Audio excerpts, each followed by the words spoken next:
evening. I'm Marty Olsen, and welcome to another edition of City Focus. And tonight, I am delighted to have three guests with me this evening, and we're going to be discussing, I think, a very, very special community program here in New London, and some outreach programs that have kind of emanated from this. And I'm very excited. We've got folks for the New London Community Orchestra, as well as Music City String program, which is an educational program. And I'm joined by, to my immediate left, Ron Samul, and across from me I have Lisa Gray and Carly Fleming. And if they will bear with me while I just give a little intro on who you are and what you do. Carly's love of string music began 18 years ago in the public school system of Royal Oak, Michigan. I'm kind of interested how you made your way to southeastern Connecticut. Though first being introduced to violin, she quickly fell in love with the cello and began playing in the local youth orchestra while studying with the Detroit Symphony Orchestra cellist Deborah Feroyan. Carly has since earned both bachelor's and master's degrees in cello performance from the Hart School under the instruction of Mihai Tetel. She is currently an instructor with the Music City Strings in New London, teaches private cello lessons, and is active with the New London Community Orchestra, as well as other performing groups in southeastern Connecticut. And Lisa is an accomplished violinist and teacher. She teaches private students at the Community Music School in Essex, group beginner lessons through Music City Strings at the Multicultural Magnet School, and private lessons from her home. She performs with the Eastern Connecticut Symphony Orchestra and is a member of the string trio Metaphor. Lisa has a Bachelor's of Music and Violin Performance at Eastman School of Music in Rochester, New York.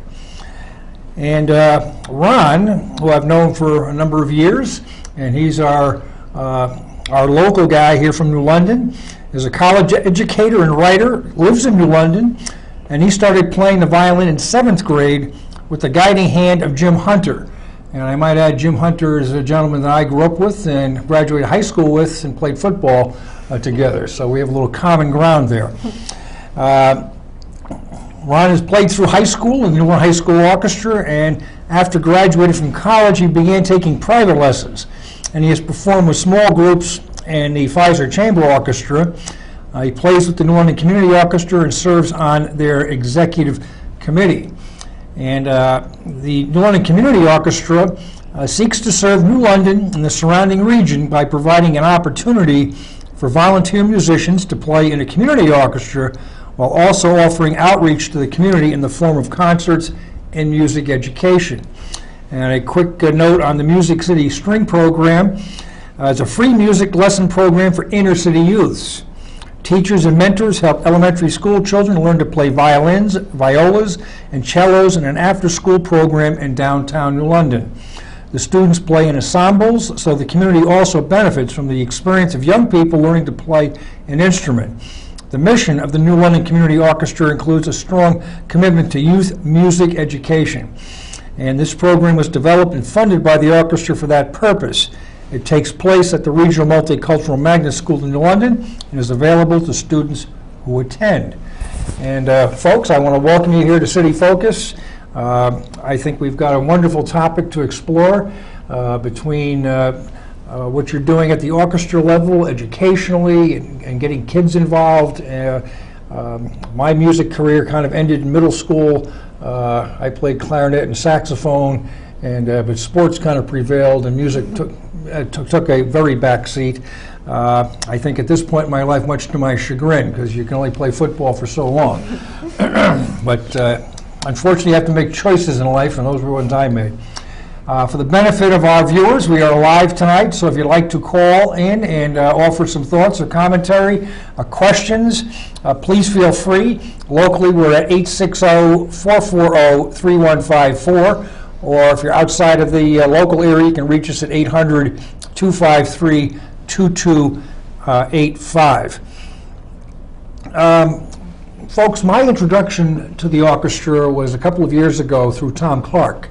I served as mayor of the city of New London, and I guess you guys are just getting going, and you're having an initial performance at the Harbor Towers Ballroom, and Tom invited me and wanted me to be introduced to what was happening, and he was very, very excited, and I went down to the performance, and I was just taken away. I said, "This is marvelous! What a great asset to our community, and what fun!" And everybody seemed to enjoy themselves, and so I'll throw it out to you. Who wants to kind of take the lead? But how did this what was the genesis? How did this start, and why? What's Well, I can start that a little bit. Tom Clark and Joan Winters came together and saw the need for an outlet for people who were not necessarily professional, string players, and people who were interested in playing in a group that was community-based. But they had a bit of a bigger vision in their creating this, in that we were going to be a catalyst for a program like Music City Strings. So at that time, so many players were coming to them and saying, "Do you know any outlets, places where we can play?" And so they said, "Let's try this. Let's see how we do with opening a community orchestra, getting started." Tom Clark continues to be our director of the orchestra and helping us kind of pull all the pieces together and find us funding and kind of arrange the times and the places where we're going to meet. And he does all the logistics, and there's a lot to that. Whereas Joan Winters is our music director and as well as our conductor. So and she does an excellent job at fostering the best we can get out of our orchestra and knowing how to tap into the potential of any player. And I sit in rehearsals, and I'm very impressed with her professionalism, but also her very her dedication to the music and knowing very little things that she can do to make us better. And does she make the choices on what is going to be played at your performances, or is there input from the members? We get general input from players, and we like to hear what everyone is interested in playing, because people like different styles and different eras of classical music. But yeah, we open it up to anybody who wants to suggest pieces to us. In the end, we kind of shape our programs based on our abilities and our kind of our audience. We want to keep it dynamic and interesting for an audience, but. Yeah. And you've been there from the get-go, right? I did. I attended the first practice session, and when I came in, we had probably 15 to 20 people there right from the get-go, and it seemed like a lot of energy. So. And ladies, you've been there from the start, or have you kind of entered at different points? This will be my second concert with the community orchestra. I moved here about 2 years ago from Hartford, where I was doing my studies. And I spent a while just trying to feel out the area, and I hadn't really found my niche of musicians yet. And a friend of a friend just told me, "Hey, there's a community orchestra, and they're actually also looking for a teacher for this Music City Strings program." And I was just immediately very excited about it. I love teaching, and it's what I am very passionate about. So not only was I interested in the teaching program, but I wanted to be involved in the performance aspect again. So I joined the orchestra, and it's just really, it's a fun experience to be with people who love music, who are there because they want to have fun and they want to have a really enjoyable experience, and they just love what they do. And that's a really neat experience that I think not everyone gets. Now, with the Music City String program, which you're both involved with, correct? Mm-hmm. And that's with the Multicultural Magnet School. Yes. Is this part of their curriculum? Are you on staff, or is this something that's a after-school program? How does this work? It is part of their after-school program called Magnet Kingdom, and they have different blocks where they can have different programs, and they have all different things to choose from. And Tom thought it would be a great idea to kind of build into this program that was already there for the after-school kids. And we take up one of their blocks on Tuesdays and Thursdays, and teach the kids that want to be there and have a good time. And is this a voluntary program for you too, or is this something that you're compensated for? We are compensated for our efforts. Yep, it's, but the kids, this is provided for them for free by all these fantastic donations that we've gotten, which is such a great thing for these kids, because they normally wouldn't have a string program to be exposed to, and the fact that they're getting it as part of their after-school program. Well, I think at the elementary level, it's absolutely special. I mean, there's many high schools that don't have a string program, never mind children at that age. Right. So I think that, what you're doing is to be applauded. Yeah, and the young kids, they have so much enthusiasm for it too. They see the violins and they're just like, oh, I want to play, I want to play. So it's nice to get them at that age. What grades are you catching them at? We are doing the 4th and 5th graders. Now, does the school have 6th grade or no? I don't think so. No. The current 5th graders that we have now will have an opportunity both during our summer program that we're going to do and for the next semester, next year, to attend the after-school program if they would like to. So a lot of these kids are just doing so well, and we don't want to see them just give up the violin or not have an outlet for it. So they're actually going to be able to come back to do the program even after they've graduated out of the school. So. Now, is it just violin for the kids, or do you allow them to For play right the cello now. or perhaps a bass? Jim Hunter plays the bass, as I recall. That's right. And he was an instructor in the public school system for a number of years. So you started with violin. Is that typical for young people with strings? I think probably, and we're also limited by the instruments that have been donated for the program. So we have mostly violins, so that's what we have to offer. I think the cellos was like 2 or 3. Right, so. we're starting to get more donations in, which is really great. We would love to be able to branch out a little bit. I think we've actually gotten a few more cellos in, which is really great, a couple more violas. So yeah, we're starting them on violin, and in the future, if they want to branch out into one of the different instruments, then hopefully at that time we'll have the funds and the resources to do that. At the school in general, do they have a broader music program than what you're doing, or is this what's being offered? They do have the general music class, which... Does that include a more broader selection of instruments, or perhaps singing or a chorus? Singing mostly, and I think there's some keyboard. I know there's a ukulele class offered after school as well. Music theory. Music theory offered? For the most part. Yeah. Yeah, I mean, the Magnet School, I think, has got a very eclectic mix of offerings. Absolutely. Yeah. Perhaps more so than you might get in the general public school system. Right. Which is it's really neat to see that. I love being in that environment. Yeah. Well, we've gotten a unique. We have a unique person in Tom Clark, because he's a violin luthier. He's somebody who works with instruments. He's able to repair them and get them in shape.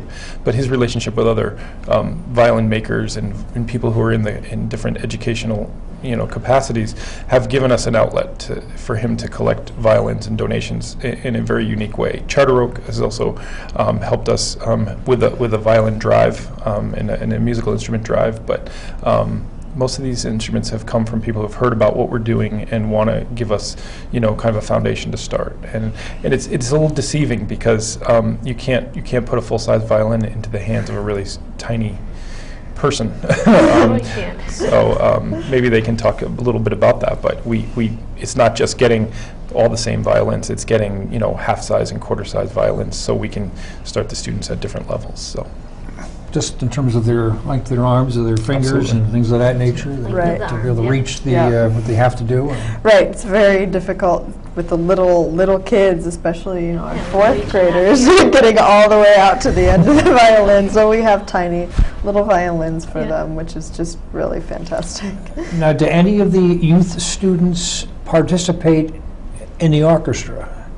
Are they skilled enough, or At this point, they're all beginners. Twinkle, They had twinkle. never played a violin before February. Right, exactly. I could join that class. I could use a bigger violin, though. Absolutely. Yeah. So the community orchestra is is an adult orchestra. What I really like about it is that it's everyone is so different from different walks of life, different professions. I mean, it's really neat to be in an orchestra where everyone sitting around you has had something different in their life, and you can talk to them, and it's just very, very interesting. Now, as far as the folks who are playing in the orchestra, is this a New London-based orchestra, or is it a regional? I mean, where are you recruiting your Nope, your completely members from? regional. We put out the word. It's when we say the New London Community Orchestra, we mean the region, and we mean more of the old version of New London as a county, not as a. That's fine. I think that's important to understand Yeah, for clarity. Absolutely, what we're doing. We have people who come as far as Stonington and the Mystic side of things, all the way to Essex and Old Lyme and places like that, and up north into Colchester. So, just because we are titled the New London Community Orchestra, we're always looking to play events that are not necessarily based in New London, but we've had a few opportunities to get out to other places, and we've played in the Mystic at the nursing homes in Mystic for practice. So instead of having a rehearsal in our usual spot, we'll go to a nursing home and they'll get the benefit of hearing some music and hearing what a rehearsal is like. So it's very nice. It's very Sounds nice. good. We've got a call, so let's go to the phones. Good evening, and you're on the air. Hey, Marty, how you doing? I'm Eddie fabulous. Hamilton. What's up? I wanted to call, I hope I'm not interrupting your show, to let the folks know about the Sturkey project in London. The playscape that's going to be built by the firefighters from Connecticut in honor of the victims of the Sandy Hook tragedy. Well, please give us the lowdown on that. That's important. Okay, well, if they wish to make a donation, they can send the donation to the Sandy Project, care of FSS, 245 Shore Street in New London. And it's a very worthwhile project. There's going to be 7 or 8 playscape erected by the firefighters throughout the state of Connecticut and New Jersey and New York and Rhode Island. Mystic is also a recipient of one of the free playscapes that's going to be put up. So anybody from Eastern Connecticut would like to make a donation again, they can send it to the Sandy Project, care of FSS, 245 Shore Street in New London. Very good. We thank you for the time, and I'm sorry I interrupted you. Well, I appreciate the call. I want to give kudos to you, Ed and Vic Spinato, for your efforts in bringing this to New London, and I want to thank you both. And Karina Vendetto is a big worker for us. She's actually doing a tremendous job. She's a tenacious worker. That's Wayne Vendetto's wife. I'm aware. Well, thank you very much. Okay, thank you, Marty, for the time. Bye-bye. Good night. That's a much-needed playscape there, because if you've been up to Riverside Park, there be a nice addition to the area. Well, a year ago or 2 years ago, there were two, I would call them playground equipment that go back to when I was a youth, which were removed for safety reasons, and they're without right now. So this is meeting a big community need. So that's exciting. Okay, but back to the topic at hand. How do you recruit? How do you find people to participate in this orchestra? I mean, is it word of mouth? I mean, do you put a little ad in the newspaper? musicians needed? Well, you know, we've been lucky. We started the practices, and we started with 15, 20 players right off the bat, and a lot of those players are still sitting with us today. We've gotten new players. Carly is a great addition to our cello section, and we have people come in, and sometimes they are permanent additions, and sometimes they're transient. We are fortunate to be in a position to facilitate people who are in the service. We have a Coast Guard. We've had a Coast Guard player. We've had people come from the Navy who have played with us and haven't even performed with us, but we're just able to make it to some of the practices, and we're very happy to have people come and enjoy that experience with us, and just get to know them. So word of mouth is a big part of it, and fortunately, a lot of the teachers that are out there also know about us for adult students who want to jump into it, because it is a different experience. You can take lessons singularly by yourself for a long time, but until you start playing with an ensemble and start listening to what's going on around you, it changes your mode of playing and the way you interact. So, Now, how many folks are participants in the orchestra? How many players are there? right now, there's roughly 30. I would say it's anywhere from 25 to 30.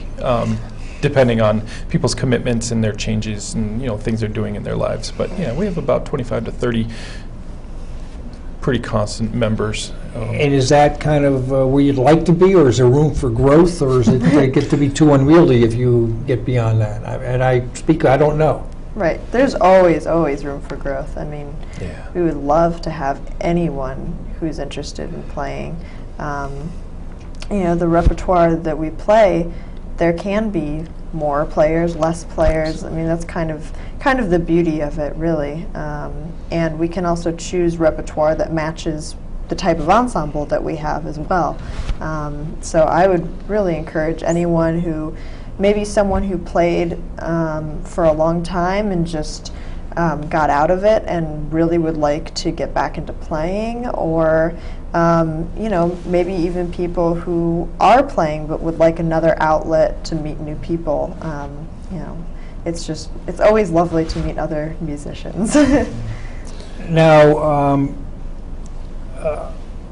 how many performances do you put on? I mean, one of the things that I went to your website, and you're listed as having a performance coming up on June 9th in downtown New London, actually on the City Pier area at 2 o'clock. I'm assuming that's shine only. Relatively shine. It could be misty, I think, because that's pretty much where we're going to draw the line. If there's actually water in the air, I don't think we're going to be happy about bringing our instruments out. But is there an alternative site, or would it be just postponed? I think we just canceled, but we are looking at an alternative site right now. We're looking at maybe a location similar to Harbor Towers or the atrium at Harris Building, something like that. Boy, which we could, but we're still kind of looking around at. Maybe even just inside the train station would be a good alternative, but we haven't really nailed down that hide from the rain spot yet. Okay. Well, let's pray for sun, and that'll become a moot point. But you're also going to be, and you mentioned this before we went on the air, the day before you'll be at Leamy Hall at the Coast Guard Academy. That'll be a new venue for you. That is. We're very excited about our relationship with the Coast Guard in Leamy Hall. It's a beautiful hall. They've redone it. It's very nice now.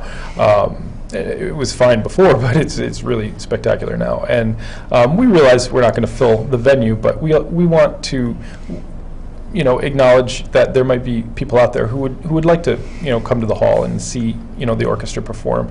And I think it will, give the orchestra a sense of different performance space as well. So we're really excited about that. That's at 2 o'clock on Saturday, the 8th. And it's a free concert, and we welcome everybody to come down and listen to some of the music that we've been preparing over. And maybe Carly could talk a little more about the music that we have planned. But and then the next day we did plan that outdoor concert. And what's important about that is that we've had a lot of people come to us and say, remember how great summer music was in Harkness. And we do remember that, and we do remember how nice it was. But for our small community orchestra to kind of live up to that is pretty daunting. But so we wanted to start thinking about how we could approach bringing community orchestra music to an outside venue. And this is kind of our first step in that direction. And we talked about sitting on a barge and doing some firework music and some other things, but we thought this was a little more of a subtle step to the outside venues. We also want to attract... Subtle step, I think that's appropriate. Yeah, and we want to attract families and younger people to come out. We want kids to bring their families from the Music City Strings program. We want people to bring their kids, and if they start crying, that's fine. You can just walk down the pier and just take a breather. It's not a big deal, but we want to make families accessible to concerts and music and start to build not just a relationship with our community, but really a music appreciation at that level. So it's important to us. So this is kind of your summer performance. To the best of my knowledge, you have not been. It's not like you're performing weekly or monthly. It's once or twice a year, if I'm not mistaken. Is that a fair Correct. assessment? Do you see that changing, or does it take so much to get prepared for a performance that this is what you can do? I mean, I'm looking for guidance from the professionals here. I think that right now we have rehearsals every other week. And so with that timeline, I think that what we're doing now is appropriate. I would hope that in the future, we could start branching out, doing some more concerts, or, possibly having different types of concerts, the outdoor venues, different venues, that kind of thing. But I think that in the future we'll hopefully branch out a bit more. And, I think as the orchestra grows, and we have, a few more in terms of the constant membership, I think it will allow us to be more flexible with the types of concerts we do. And we tell our membership now that we understand if you can't make every single concert, if we can get the most people at the most concerts, that's great. So yeah, we do have a winter concert series now where we play 1 or 2 concerts in the winter time. We do the summer or the spring concert now, but we are interested in expanding and kind of. Right now, we're fortunate enough to start having some woodwinds come in for and work with us. So we're having some other instrumentation come in and play with us and kind of join and kind of expand our sound a little bit too. So That's all very nice. Folks, I want to remind you that you're watching City Focus, and I'm Marty Olsen, your host.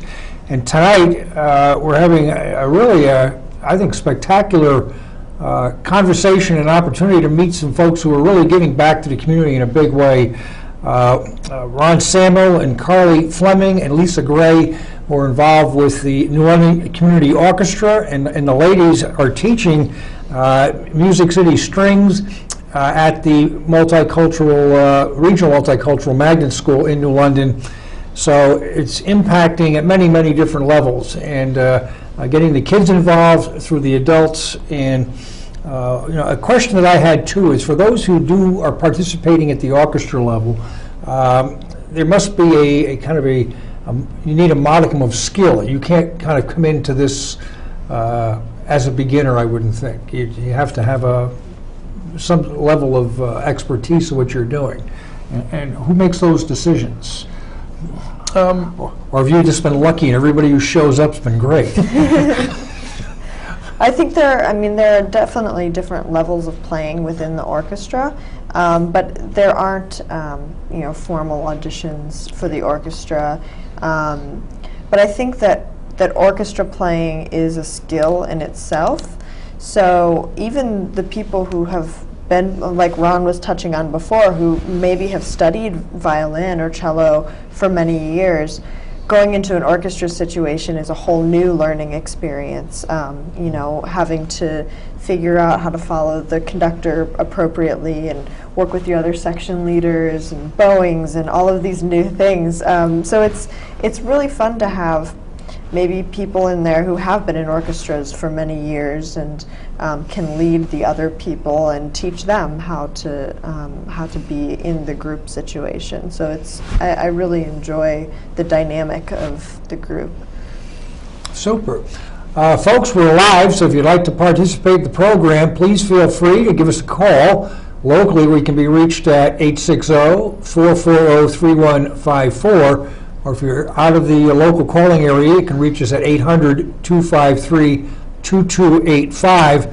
And we'd certainly enjoy getting your opinions, and if you had an opportunity to see the New London Community Orchestra, I'd like to get your thoughts and opinions. I've seen them twice. Both times were at Harbor Towers, and I left both times excited and felt like I really had a real treat. And I'd like to try to encourage our community to get behind this group. I think this is it's new, but it's kind of a little hidden jewel. And whatever we can do to help promote what's going on here, I think would be in our best interest in New London and the broader community as well. And I think you touched on something really important there, saying that you were excited when you left and you had a good experience, and I think that's what we all want as musicians. We want people to enjoy themselves, because that's what music is all about. And that's and the what people we're playing it are enjoying themselves, so Right. it's more exciting when they can share that with the audience members too. There's a certain kind of buzz that you get from those audience members out there, that excitement that you can share with them. Well, one of the things, too, I think is important is that at the performances I've been at have been family-friendly, I will call it. And so there have been youth, there's been adults and kids from all ages.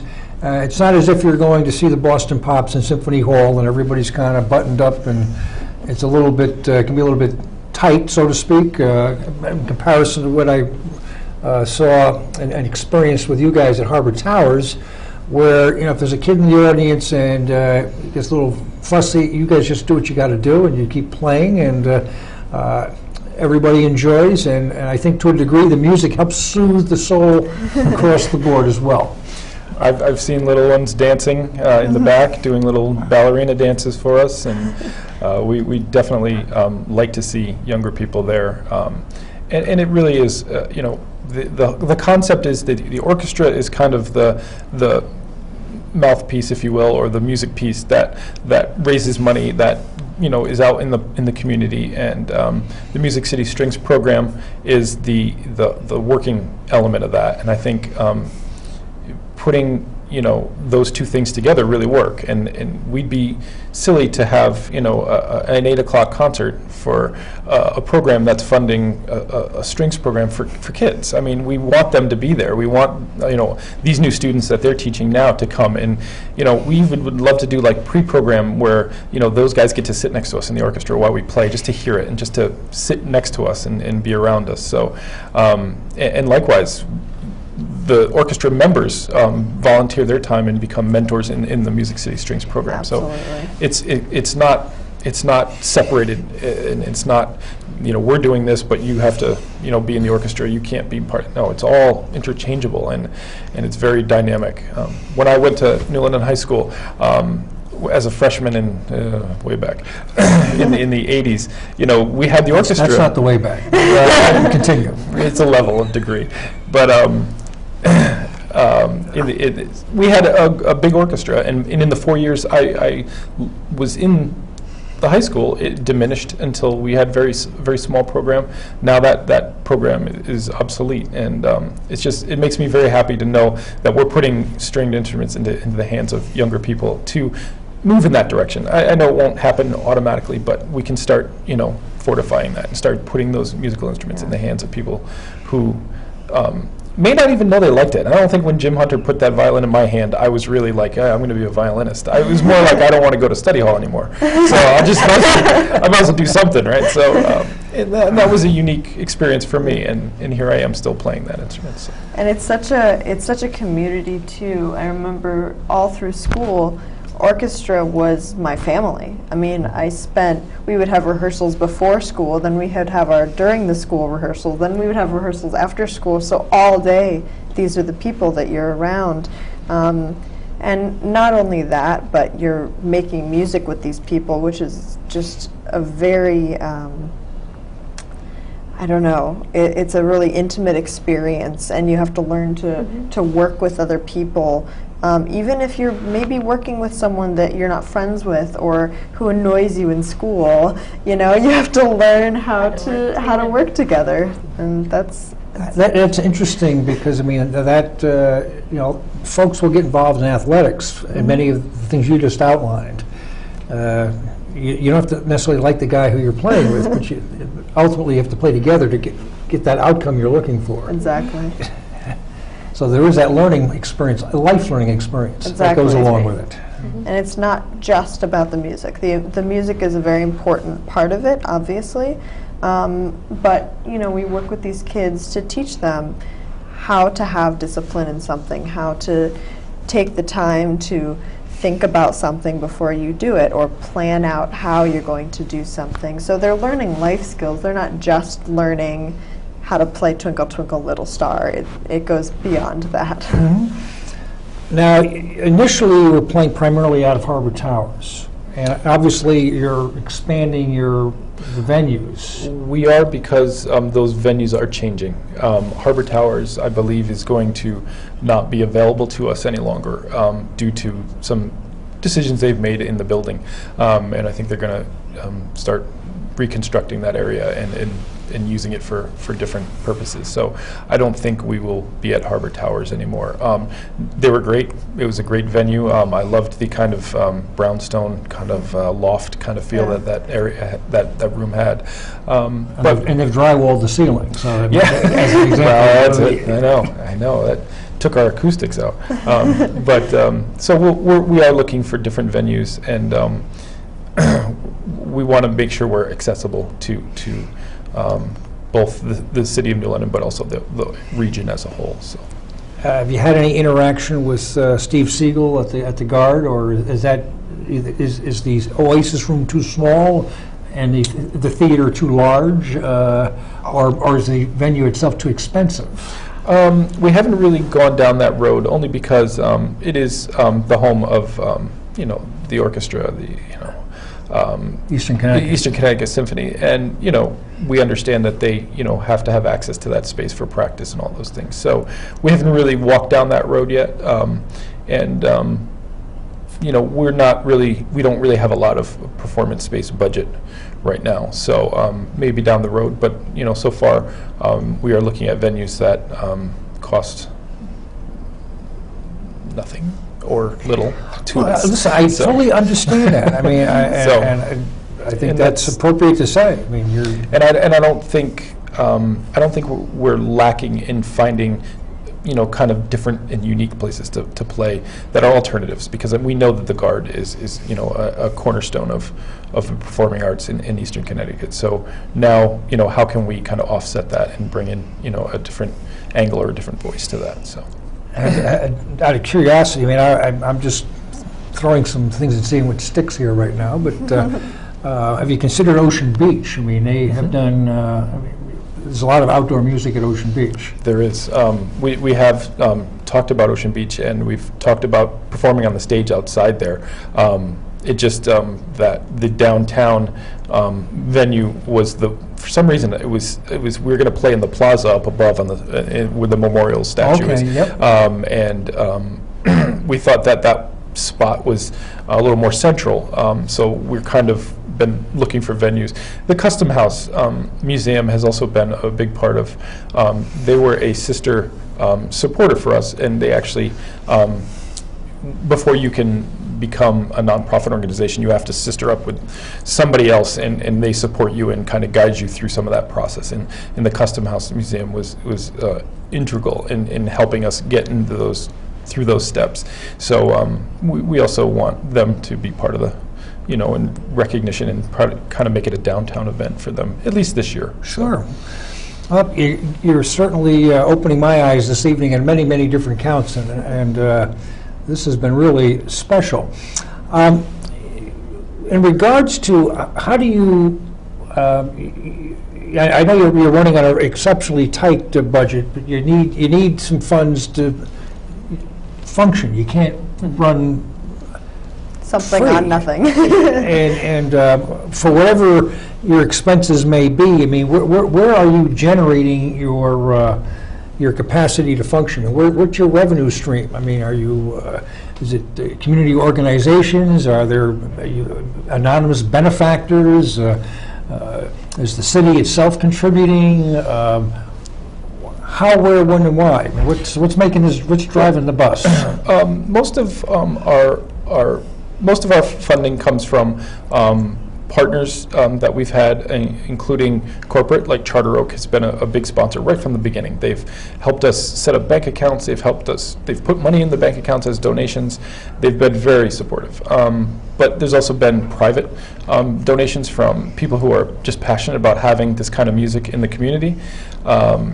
We have not gotten support from the City of New London directly, but that's not to say that we wouldn't be open to that.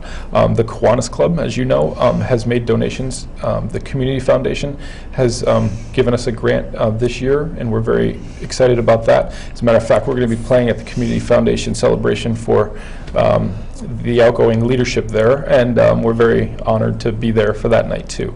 So we're excited about that. So, but a lot of we do collect money.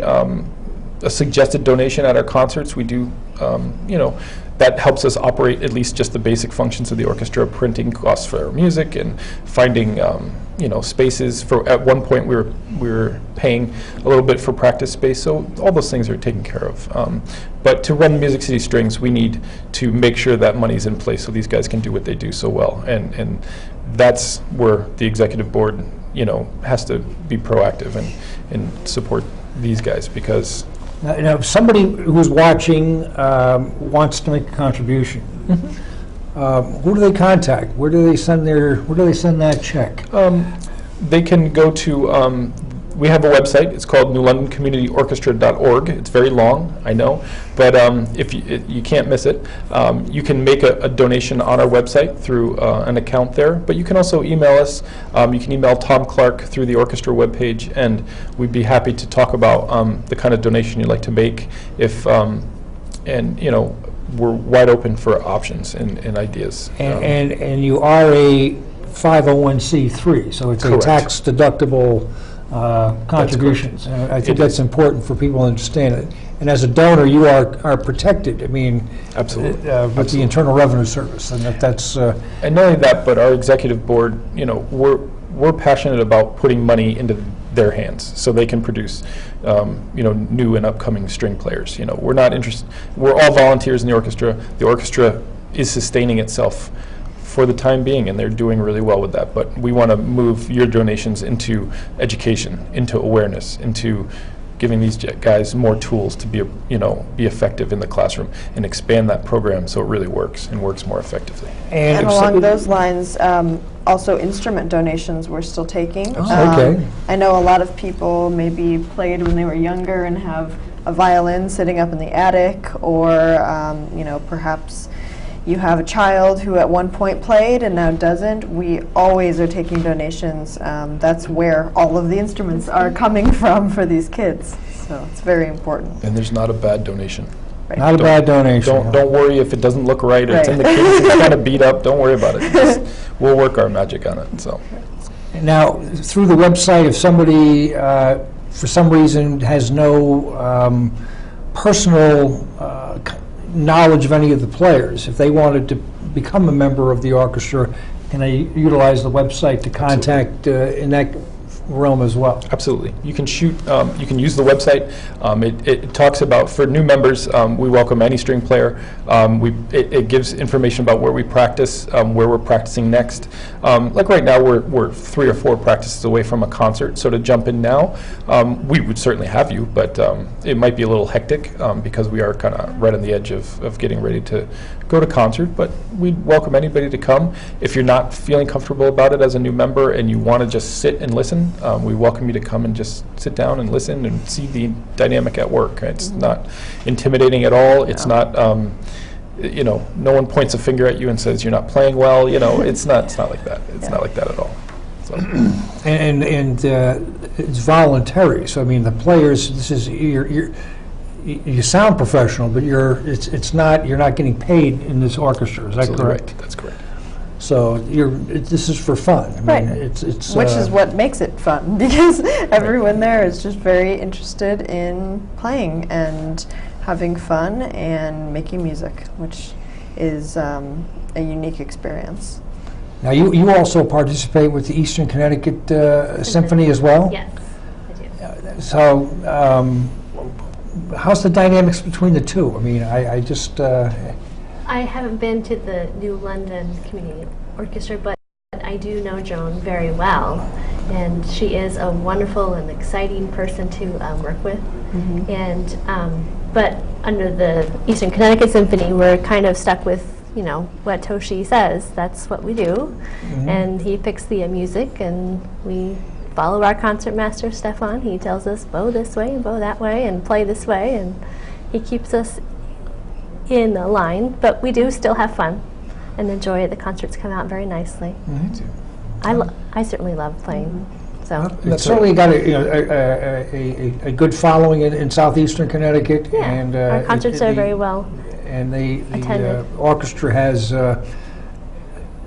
it's been up and running now for I don't know how many years, but it's been around for A long time. And doesn't Ms. Singer? She's deeply involved with that as well. Oh yeah, Isabel keeps it running behind the scenes. She's the one that keeps the funding going and making sure everything goes well there. So. And it's a professional organization, correct? Yes, yeah, we are part of the American Federation of Musicians, so we're unionized as well. Now, one thing I'm curious. Now, you know, well, you're from Michigan, is that correct? What brought you into southeastern Connecticut? Well, my first move out of Royal Oak is a suburb of Detroit. I went to Ball State University in Indiana, and I went there to study with Mihai Tettel. And about halfway through my degree, he got a job at Hart. So our entire cello studio moved from Indiana to Connecticut. I mean, Connecticut was not even on my radar of places that I thought I would ever live. So when I finished my 2 degrees at Hart, my husband actually got a job at Electric Boat. So that's how we ended up down here. And it's lovely. I mean, I really love living here. I'm so glad this is where we ended up.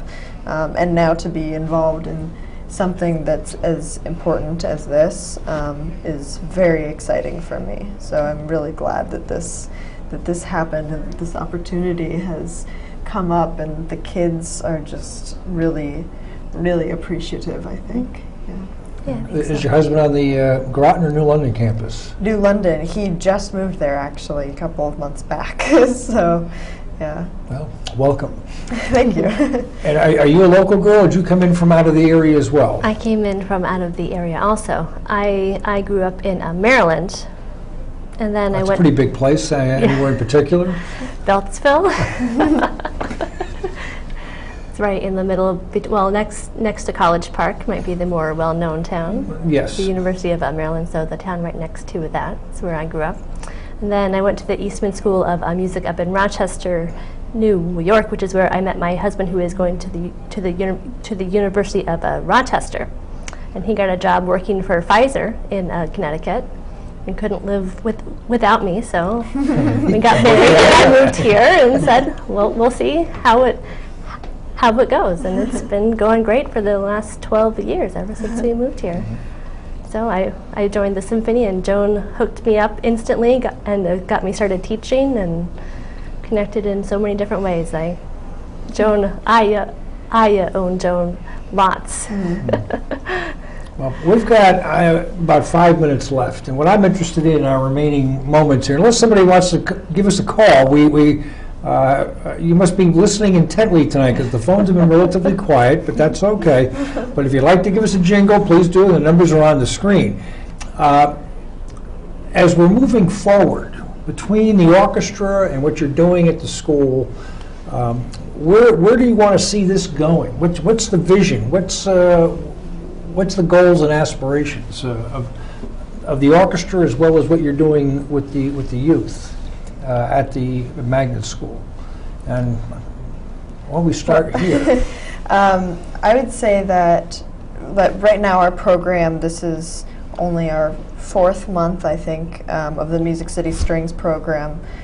So currently we only have 4th and 5th graders, but we would love in the future to get them younger, to also follow them into middle school, possibly get some more students from other schools going on, just really to bring the string program into as many lives as possible. It's just so important, not just, you know, like we were talking, not just the music, not just a string instrument, but this community that it builds and the type of character that it builds in you. So getting these young kids started on it is just so important. So branching out for me would be fantastic in the future. Now, being only in an embryonic state at 4 months, I mean, how many children are participating now? Currently 15. 15? Yeah. So How many could you comfortably handle between the two of you? I mean, is this a comfortable number, or if there was 30 kids, could you handle that, or would you need more? It would depend on how many classes we have. Correct. I think there's an X number of comfortable students inside one class, but if you had multiple classes, then you could have more students. Mm-hmm. And we also have volunteers from the community orchestra, which has been a huge, huge help. And I'm getting more and more emails from people who want to come in, work with the kids, even just having an extra person there that they can watch with proper posture and see them playing correctly, every bit helps. So I'm very, very grateful for all the volunteers that we've had too. Super. And Lisa, how about you? Where would you like to see things going, and with the program that you're working with, which is at the school? I mean, are you? I think I share a similar vision with Carly, that we continue to reach out to to the kids and just provide more opportunities for music to experience all the wonderful benefits that it has. Yeah. Now, currently, then, you're not dealing with any students in the New London Public Schools. It's purely within the realm of the magnet school. Is our only school as of this point. Mm-hmm. Okay. And has it been discussed, or is it because it's so new, perhaps how to integrate some of the kids from the New London Public Schools in there? Right. Or any from the region, for that matter. Talk about it, but we have talked. It's part of it is the location of where to have the practices, and then getting children there to and from the practices, and all that plays a part. So I mean, I just look at the magnet school maybe being a better conduit than the public school. I mean, with the budgetary issues that the public schools are dealing with, I don't necessarily see a lot of new stuff. They're hanging on to what they've got. It's been very challenging.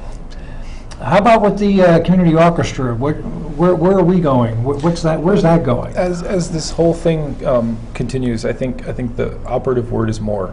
I think we need to continue to fundraise, and I think we need to continue to move that forward. But I also think we need to continue the membership in the orchestra, promote classical music to everybody in our community, not just the people who can buy tickets, and increase more students, more funding for this program, and get more instruments in the hands of younger people. So, and I love this group because we've done more in 3 years than I've sat on committees for 10 years before we really started to do something. So I'm really honored to be in a group that moves. So I like it.